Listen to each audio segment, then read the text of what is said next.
Baik, setelah Mbak Puan Maharani Anda sudah mendengarkan tadi mengeliminasi nama Mas Agus Harimurti Yudhoyono, kemudian juga Pak Ridwan Kamil. Akhirnya mengerucut menjadi 4 nama, Erick Thohir, Sandiaga Uno, Mahfud MD, juga Andika Perkasa.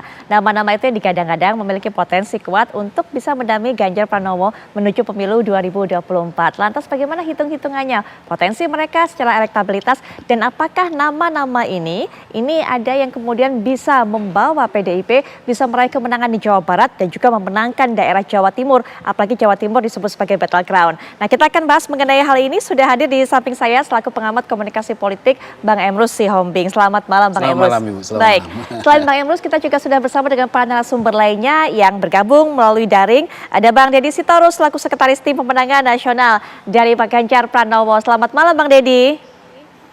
Malam Mbak Putri, Bang Emrus. Selamat malam Bang Deddy. Pak Burhan. Baik, ada Pak Sekjen. Betul sekali. Ada juga dari P3 Pak Arwani Tomafi. Selamat malam, Assalamualaikum warahmatullahi wabarakatuh. Pak Arwani Tomafi. Waalaikumsalam warahmatullahi wabarakatuh. Baik, ya, dan juga Direktur Eksekutif Indikator Politik Indonesia, Mas Burhanuddin Muhtadi. Assalamualaikum warahmatullahi wabarakatuh. Selamat malam, Mas Burhanuddin. Waalaikumsalam. Selamat malam Putri dan semuanya. Baik, saya ingin sekali memberikan kesempatan pertama mendengar hitung-hitungan dari Mas Burhanuddin. Hasil dari survei selama ini, 4 nama yang terakhir disebutkan Mbak Puan berpotensi untuk bisa mendampingi Pak Ganjar, Erick Thohir, Sandi Uno, kemudian Andika Perkasa dan juga Pak Mahfud MD. Bagaimana secara hitung-hitungannya menurut suara masyarakat, Mas Burhan? Nah, kalau kita lihat dari survei-survei termasuk indikator, 4 nama yang disebut Mbak Puan itu punya plus minus. Terutama berkaitan dengan kalkulasi elektoral dan teritorial. Jadi kalau misalnya kita lihat nama Mahfud MD, meskipun elektabilitasnya sebagai cawapres masih kalah mentereng dibanding Ridwan Kamil atau Erick Thohir, tetapi Mahfud MD punya daya dongkrak terutama di sebagian wilayah Jawa Timur dan kelompok kelas menengah. Jadi mereka yang berpendidikan tinggi, terutama dari kelompok middle class, critical voters, itu cenderung memilih Pak Mahfud MD. Sementara kalau kita lihat Mas Sandi, itu terutama kelompok warga yang tinggal di Sumatera dan Sulawesi. Kebetulan Mas Sandi ini kan datang dari orang tua Gorontalo tetapi lahir di Dumai. Dan data elektoral juga menunjukkan Mas Sandi cukup lumayan kuat di 2 wilayah yang notabene secara elektoral juga bukan basis pendukung Mas Ganjar, Sumatera dan Sulawesi. Kemudian kita juga punya nama seperti Erick Thohir yang disebut oleh Mbak Puan. Nah, Erick Thohir ini tidak punya wilayah khusus kecuali wilayah Jabodetabek. Dan beberapa wilayah tertentu relatif lebih menyebar ya kalau Erick Thohir ini. Jadi basis dukungan Erick Thohir secara elektoral itu sebenarnya bukan basis teritorial, tapi lebih bersifat basis demografis, terutama generasi Z, generasi milenial, dan laki-laki. Jadi memang sangat berkaitan dengan pendukung sepak bola itu. Jadi laki-laki, ya, kemudian generasi Z dan generasi milenial. Nah, Pak Andika memang di antara 4 nama yang disebut Mbak Puan, itu secara elektoral masih di bawah ya. Tapi lagi-lagi mungkin secara kualitatif Mbak Puan punya kalkulasi berkaitan dengan sosok Pak Andika sebagai mantan Panglima TNI yang mungkin berguna untuk menarik dukungan terutama dari keluarga besar militer supaya tidak didominasi oleh Pak Prabowo. Jadi itu kira-kira hitungannya. Nah, pertanyaannya, Putri, Mas Burhan, mungkin Mas Burhan, kita sampai di situ terlebih dahulu. Kita sudah melihat tadi bagaimana profil pemilih dari 4 calon wakil presiden yang kemungkinan dipilih oleh Mas Ganjar Pranowo. Tapi nanti Mas Burhan bisa berikan kesempatan atau keterangan lainnya setelah kesempatan ini. Kami sudah kembali saat lagi. Kita lanjutkan kembali perbincangan pemirsa. Mas Burhan, mohon maaf tadi sempat saya potong sebelum jeda. Silakan dilanjutkan kembali yang ingin disampaikan. Nah, begini Putri ya, lagi-lagi hitung-hitungan kalkulasi elektoral tadi itu bisa dinegasikan kalau ada pertimbangan kualitatif lain yang jadi bahan pertimbangan terutama buat Ibu Mega dan para ketua umum partai pendukung Mas Ganjar. Nah, misalnya ya, dilihat dari sisi kebijakan atau kebajikan lama yang berkaitan dengan tradisi PD Perjuangan untuk mengawinkan 2 pilar penting yang selama ini menjadi semacam warisan Presiden Soekarno dengan Bung Hatta ya. Misalnya Jawa luar Jawa, kemudian Islam dan nasionalis. Nah, kalau hal-hal itu dimasukkan, beberapa nama itu lebih punya skor lebih tinggi ketimbang nama yang mungkin secara elektoral punya keuntungan lebih dibanding yang lain. Misalnya Mas Sandi itu kalau dari sisi kebajikan lama yang tadi saya sebut itu banyak itu irisan yang bisa mempertemukan dengan Mas Ganjar yang dianggap mewakili dari kubu nasionalis. Mas Sandi datang dari Partai Islam P3 gitu ya, kemudian juga punya basis dan asal muasal dari luar Jawa, sementara Mas Ganjar dari Jawa.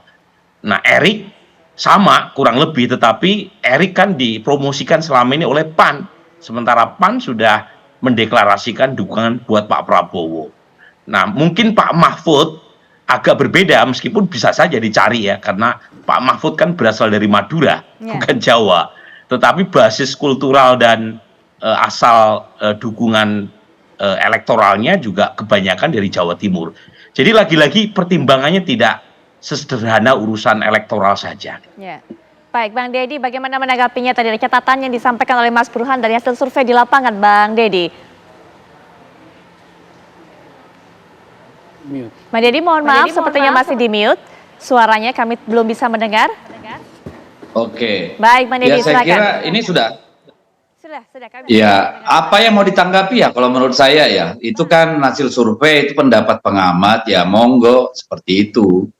Tetapi kan di kita sendiri soal siapa yang akan menjadi calon akhirnya ya, tadi ada 4 nama disebutkan ya. Tapi apakah akhirnya 4 itu juga belum tentu gitu ya. Jadi semua masih pendalaman. Kita percaya dinamika ini akan terus terjadi ya, karena banyak faktor yang sangat mempengaruhi, dan kami percaya bahwa ketika tiba saatnya, logika yang kita pakai dalam survei hari ini kan bisa berubah juga itu gitu ya. Jadi kami dan teman-teman koalisi percaya bahwa masing-masing punya basis sendiri, jadi tidak kita kan tinggal mengawinkan antara kekuatan partai politik dengan kekuatan pasangan calon yang nanti kita usung gitu ya. Ya memang masukan tadi sangat berarti bahwa memang ada yang secara geografis gitu ya, terlihat kecenderungannya, ada yang secara demografis, tetapi mungkin banyak lagi hal-hal yang di luar itu gitu ya. Saat ini kan tidak ada faktor yang determinan menurut saya ya, semua adalah resultan dari banyak faktor. Kondisi hari ini menurut yang ditangkap di survei ya seperti itu. Tapi minggu depan atau bulan depan bisa saja berubah gitu ya. Baik. Jadi kita masih punya keyakinan seluruh anggota koalisi kerjasama politik ini tentu akan mencari cara, merumuskan strategi, ya, menentukan taktik yang waktunya masih masih terus berjalan gitu, Mbak. Baik, Bang Deddy, memangnya masih terbuka kesempatan untuk selain 4 nama tersebut, seperti yang Deddy katakan? Apa pertimbangannya sebenarnya? Saya tidak bisa bilang sudah tertutup atau masih terbuka, tetapi kita melihat dinamika yang ada. Memang sekarang kan di tangan kita yang pasti itu kan ada Mas Sandiaga Uno yang memang diusulkan oleh P3 nih, partainya Pak Sekjen nih, Pak Tomafi, ya. Juga ada nama-nama lain yang tadi sudah disebut 3 dengan berbagai latar belakang. Apakah dimungkinkan di luar itu? Ya tergantung dinamika yang ada, tergantung kesepakatan para ketua-ketua umum partai, tergantung situasi yang kita hadapi, konfigurasi di calon lain, banyak hal, banyak faktor gitu ya, yang tentu akan menjadi pertimbangan. Jadi kita tidak menutup peluang itu, tapi juga tidak tidak mematikan gitu ya, karena pada akhirnya kami melihat bahwa siapa yang akan menjadi calon dari definitif untuk Mas Ganjar itu pasti akan ada ujian sejarah yang akan dilalui kalau menurut saya, tidak serta-merta seperti itu. Berarti ada konteks yang sangat kuat mempengaruhi keputusan akhir itu. Baik. Seperti misalnya dulu kejadian Pak Mahfud misalnya seperti itu, atau ketika memilih Pak Ganjar, itu kan ada hal-hal yang kemudian menjadi pertimbangan gitu ya buat kita, di samping hal-hal standar seperti rekam jejak dan sebagainya, elektabilitas dan seterusnya gitu. Baik, Pak Tomafi juga mengatakan kepada media bahwa hingga saat ini kandidat terkuat untuk bisa mendampingi Ganjar adalah Pak Mahfud MD dan juga tentunya Mas Sandiaga Uno. Pak Tomafi mungkin bisa dijelaskan mengenai hal ini. Ya, jadi berdasarkan pernyataan para tokoh parpol pengusung Ganjar Pranowo, ya, dari beberapa pernyataan itu memang menyiratkan atau memberikan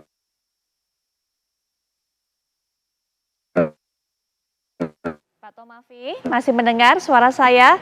Sepertinya jaringan kami terputus. Kami masih mencoba memperbaiki jalur komunikasi kami dengan Pak Tomafi. Nanti kita akan dengarkan seperti yang sudah saya sampaikan. Pak Tomafi sempat mengatakan bahwa kandidat terkuat ini adalah Mahfud MD, kemudian juga Sandiaga Uno untuk bisa menjadi pendamping bagi Ganjar Pranowo. Tapi Bang Emrus bagaimana melihatnya kemudian? Baik, saya tertarik apa dikatakan oleh Burhanuddin tadi, surveyor gitu ya, bahwa para kandidat calon wakil presiden kita ini plus minus. Artinya apa? Tidak ada yang menonjol.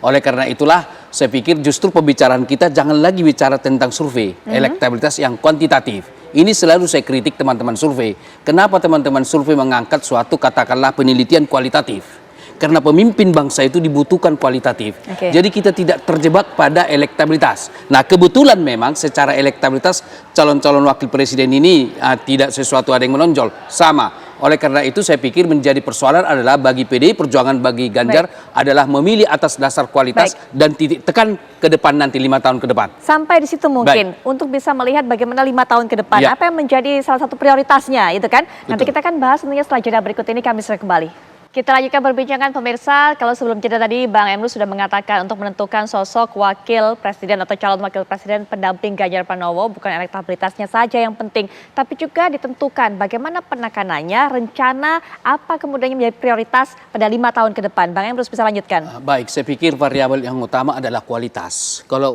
variabel elektabilitas saya kira sebagai variabel pendukung saja.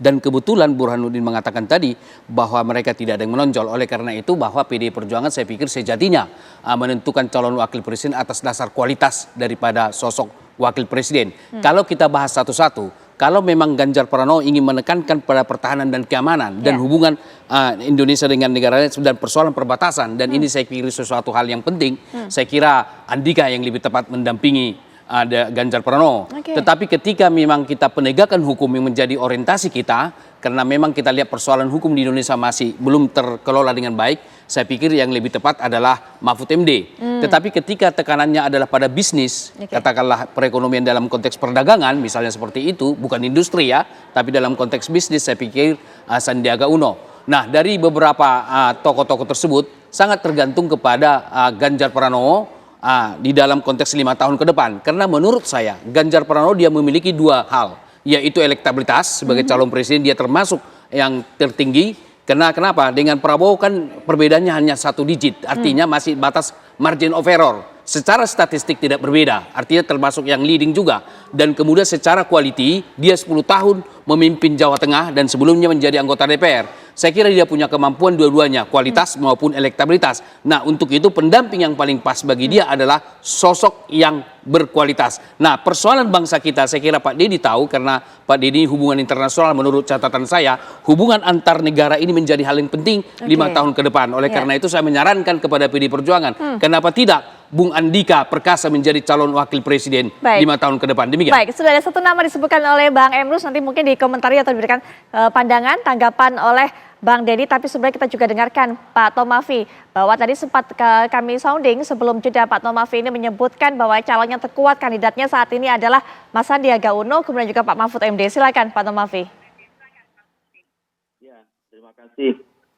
Jadi dalam pernyataan para tokoh parpol pengusung Ganjar memang terakhir mengkonfirmasikan nama Pak Mahfud ya, yang juga disebut cukup kuat gitu. Nah kalau disebut satu nama itu maka ditambah dengan apa yang diusulkan oleh P3, artinya kan jadi 2 ya. Dan apa yang disampaikan oleh Mas Burhan tadi juga persis ya, dengan melihat komposisi nama-nama itu yang lebih memungkinkan atau sering sebut, kalau dari beberapa nama, dari 5, 4, 3, 2, selalu ada Pak Sandi nama itu. Ya. Satu hal juga yang perlu diperhatikan adalah saat ini masyarakat itu juga punya harapan. Para pemilih punya harapan, terutama terkait dengan persoalan ekonomi. Isu ekonomi masih menjadi isu yang paling dibicarakan oleh masyarakat. Ya. Bahkan mencapai angka di atas 50% dibanding isu-isu lainnya. Artinya apa? Artinya memang jika latar belakang Pak Sandi yang cukup mumpuni dalam persoalan ekonomi ini menjadi kolaborasi yang bagus jika disandingkan dengan sosok Pak Ganjar ya. Baik. Dari sisi Polhukam gitu. Baik. Ini menjadi menarik. Pak Tomafi, tapi bagaimana kemudian kemampuan dari Pak Sandiaga Uno ini untuk bisa membantu Pak Ganjar meraih suara sebanyak-banyaknya di Jawa Timur yang disebut sebagai daerah yang paling panas, paling diperebutkan, kemudian juga Jawa Barat, daerah di mana suara PDIP ini juga dinilai kecil pada saat itu. Di Madura, Tapal Kuda, basis Islam ya. Jadi kalau Pak Sandi tidak saja terkonfirmasi atau bisa dikonfirmasi melalui survei, tetapi sudah pengalaman di 2019 ya, cukup kuat di sana bersama dengan ketika dengan Pak Prabowo. Artinya Pak Sandi punya ya track untuk bisa masuk di Tapal Kuda terutama di Madura dan juga di Jawa Barat. Jadi kalau isu ini dinafikan tentu akan merugikan Pak Ganjar. Ya, kita juga sudah turun di beberapa tempat, terutama di basis-basis pesantren, di Jawa Tengah, Pantura, dan juga di Jawa Timur, Pantura itu cukup ngena gitu, kalau Sandi disandingkan dengan Pak Ganjar. Pak Ganjar suara yang didukung kuat oleh teman-teman dari PDI Perjuangan dan teman-teman partai politik lainnya itu akan semakin flop jika disandingkan dengan Pak Ganjar, punya kekuatan basis Islam di Jawa Timur, ya, Madura, dan juga di Jawa Barat. Baik. Saya kira itu sudah terkonfirmasi melalui pemilu yang lalu. Ya baik, Bang Deddy mungkin bisa berikan tanggapan, kualitas apa sebenarnya yang dicari untuk mendampingi Pak Ganjar, terutama kaitannya dengan penekanan 5 tahun ke depan atau program kerja 5 tahun ke depan. Apakah betul soal Hankam, soal hubungan dengan negara-negara lain, sehingga kemudian seperti kata Bang Emrus, yang paling pas, paling cocok adalah Pak Andika Permana? Perkasa, maaf, maksud saya Andika Perkasa. Saya kira kalau soal yang penting untuk 5 tahun ke depan, lembaga survei banyak menangkap soal itu ya. Dan tentu kita tidak bisa mengabaikan memang bahwa soal ekonomi menjadi isu yang cukup penting gitu ya. Kenapa? Karena memang Indonesia akan segera mengalami transisi kepemimpinan yang tentu banyak mempertanyakan soal keberlanjutan, penyempurnaan gitu ya.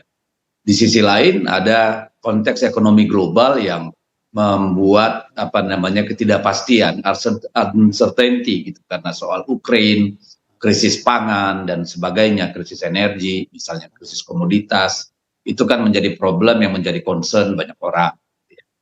Tetapi kita juga melihat di sisi lain bahwa penegakan hukum juga menjadi isu yang selalu diputar secara terus-menerus di media sosial dan di media mainstream ya. Setiap hari persoalan hukum juga menjadi question mark yang membuat concern banyak pemilih ya. Isu ekonomi dan isu hukum ini memang menjadi isu yang menjadi concern di pemilih pemula ya, pemilih muda gitu, milenial dan Gen Z. Tetapi juga memang kita tidak bisa abai bahwa ada kondisi eskalasi konflik di seluruh dunia gitu ya, karena rivalitas antara blok barat dengan Cina dan Rusia misalnya ya, eskalasi di Laut Cina Selatan kita lihat gitu. Jadi banyak hal gitu. Tapi memang kalau dari sisi pemilih, persoalan ekonomi, soal pendidikan, soal perumahan ya, soal keberlanjutan itu kan menjadi isu-isu yang memang khasnya anak-anak muda gitu. Nah, itu yang saya kira menjadi penting nanti. Tetapi apapun itu saya kira, lalu kualitas-kualitas apa yang dibutuhkan, saya kira itu sudah hal-hal yang standar dan sebagainya. Tidak perlu terlalu banyak kita perbincangkan gitu. Kenapa? Karena tentu para ketua umum partai politik ini akan mencari calon yang secara kualitas mumpuni, tetapi secara elektabilitas juga potensial. Baik. Dan itu harus bisa di blending keduanya. Karena hanya mumpuni tapi tidak memberikan dorongan elektabilitas juga kan sedikit menjadi concern gitu, menjadi Baik, persoalan juga gitu. Jadi baik Bang Deddy. saya percaya pada wisdom dari ketua-ketua partai politik ini, karena mereka tentu akan mendigest semua informasi, mencerna semua informasi, mendalami, dan jika perlu tirakat dan tahajud ya Pak Sekjen ya Pak Tomafi ya, untuk mencari jawaban yang paling pas, karena untuk menemukan calon paling perfect Ya. yang memenuhi semua kriteria, lalu juga dia mampu secara elektabilitas mendongkrak misalnya capresnya, ini kan bukan sesuatu yang mudah. Baik, baik Melihat Bang Deddy. chemistry-nya dengan para pimpinan partai Ya. juga menjadi satu ini sendiri. Jadi banyak hal gitu. Baik, Bang Deddy. Baik, kalau melihat karakteristik prasyarat yang diajukan Bang Deddy tadi, mungkin Mas Burhan juga punya tanggapan mengenai hal ini. Mumpuni, kemudian mampu mendongkrak secara elektabilitas, dan juga punya chemistry dengan para ketua parpol pengusung. Bagaimana Mas Burhan? Nanti kita bisa ulas lebih dalam lagi setelah jeda, kami sudah kembali. Pembincangan pemirsa Marbuhan, kalau tadi katanya Bang Deddy memang tidak segampang itu menentukan siapa yang akan mendampingi Mas Ganjar. Karena ada beberapa syarat, terutama adalah masalah chemistry, kemudian juga masalah mumpuni, dan juga bisa mendongkrak elektabilitas. Pandangan dari Mas Burhan? Ya, memang sangat kompleks ya dalam menghitung cawapres yang paling ideal. Dan sayangnya memang tidak ada yang ideal. Tapi bukan berarti tidak ada yang dominan. Saya ingin menanggapi Bung Embrus ya. Jadi meskipun ada plus minus, saya tidak mengatakan dari nama yang muncul itu tidak ada yang dominan menurut survei. Jadi kita temukan pola yang sangat sistematik. Secara rutin kita temukan ada minimal 3 klasemen cawapres menurut temuan survei. Klasemen pertama adalah klasemen atas. Itu ada Ridwan Kamil, Erick Thohir, dan Sandiaga Uno. Itu yang konsisten menempati peringkat top 3 di kisaran tergantung simulasinya antara 11 sampai 17%. Nah, klasemen yang kedua itu papan tengah. Di situ ada Gibran, kemudian ada AHY, termasuk juga ada Mahfud MD dan Hovifah. Itu kisarannya antara 5 sampai 9%. Nah, yang terakhir adalah papan klasemen bawah. Nah, termasuk Pak Andika, kemudian Muhaimin Iskandar, Erlangga Hartarto, dan lain sebagainya. Jadi itu pola sistematik yang kita temukan. Nah, pertanyaannya, seberapa penting aspek elektabilitas? Begini Putri ya, dalam konteks pertarungan yang sangat terbuka dan kompetitif, di mana 3 capres itu masing-masing punya peluang untuk masuk putaran kedua, dan tidak ada yang dominan mencapai 50% plus 1, maka sumbangan suara dari cawapres, sedikit pun sumbangan itu sangat berguna. Jadi marginal effect setiap satu suara itu menjadi krusial ketika persaingan antar capres sangat ketat. Jadi meskipun sumbangannya antara 1 sampai 4% cawapres ini tidak signifikan secara statistik, tetapi satu suara menjadi penting, jangankan 4%. Satu biji suara jadi krusial. Nah, makanya pertimbangan elektoral, meskipun mungkin banyak yang menganggapnya tidak penting, dalam konteks kemenangan itu menjadi skor yang paling. Baik, Mas Burhan, sepertinya ada kendala hubungan kami dengan Mas Burhan. Langsung saja kami berikan kesempatan. Mas Burhan, masih bisa mendengar? Halo? Ya, baik. Mas Burhan, mungkin bisa dipersingkat juga. Oke, jadi poin saya begini. Poin Saya, ketika persaingan sangat ketat, ya, maka aspek elektoral menjadi penting. Dan karenanya, Putri ya, skor pembobotan elektoral menjadi krusial karena proposal kebijakan sebaik apapun tidak bisa diterapkan kalau kalah. Jadi menang dulu tuh, baru bicara tentang apa proposal portofolio yang mau diperbaiki atau ditawarkan untuk perbaikan masa ke depan. Nah, pada titik itu cawapres yang dianggap punya daya dongkrak elektoral itu menjadi krusial. Selain tentu saja aspek kualitas, integritas, itu sesuatu yang tidak akan saya tolak. Itu the sky is blue itu. Itu sesuatu yang pasti kita terima semua. Baik, dan selanjutnya kami juga hanya bisa berikan kesempatan terbatas kalimat penutup kepada para narasumber lain, termasuk juga Pak Tomafi. Silakan Pak Tomafi, pernyataan penutup.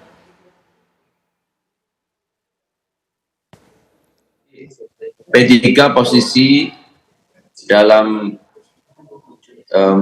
penentuan cawapres Pak Ganjar akan mengikuti tahapan pembahasan, tahapan pengambilan keputusan ini dengan baik, ya. Jadi tentu para pakar dan juga para analis sudah menyampaikan banyak hal tentang posisi Mas Sandi, dan kami akan terus memperjuangkan Mas Sandi untuk bisa menjadi pilihan yang terbaik dari para ketua umum partai pengusung Pak Ganjar untuk bisa menjadi cawapres. Dan semua hal yang tadi dibicarakan, sosok ya elektoral yang bisa mengangkat atau memberikan tambahan bagi elektoral dari Pak Ganjar itu ada di Pak Sandi. Saya kira itu semua sudah kita ketahui, pengalaman Pak Sandi di 2019 juga sudah mengkonfirmasi, sehingga ya kita tunggu. Apapun hasilnya tentu para ketua umum akan membahas, akan memutuskan dengan yang terbaik bagi upaya untuk memenangkan Pak Ganjar di 2024. Oke, singkat Bang Deddy. Ya, saya kira kita bersabar saja. Tentu para ketua-ketua umum, Mas Ganjar, bahkan mungkin Pak Jokowi juga akan mendalami dan memberikan pandangannya masing-masing sehingga tercapai kesepakatan. Tetapi saya tetap berpendapat bahwa siapapun calon nanti pasti akan menemukan ujian sejarah sebelum namanya ditetapkan gitu ya. Pasti akan ada tanda-tanda siapa nanti ya. Kita sabar menunggu lah Mbak, jangan desak-desak. Karena ini persoalan yang sangat krusial buat kita gitu. Baik Bang Deddy. Bang Emrus juga singkat penutup. Baik, saya kira kenapa tidak diwacanakan ya kemungkinan koalisi antara Gerindra atau Prabowo dengan Ganjar Pranowo. Saya kira ini suatu hal yang penting kita bicarakan. Kenapa? Saya melihat program pembangunannya sama, melanjutkan katakanlah pembangunan yang dibuat Pak Joko Widodo. Saya kira kalau mereka sama, berarti kenapa harus berbeda dan bertarung. Untuk itulah saya pikir partai politik ini saya menawarkan supaya dibuka ruang kemungkinan wacana bahwa calon presidennya Ganjar Pranowo dan wakil presidennya adalah Prabowo sebagai suatu tawaran. Demikian. Baik, menarik sekali. Bang Emrus terima kasih, Bang Deddy juga terima kasih, Pak Tomafi terima kasih, Mas Buhono juga terima kasih sudah memberikan pandangannya dalam perbincangan ini.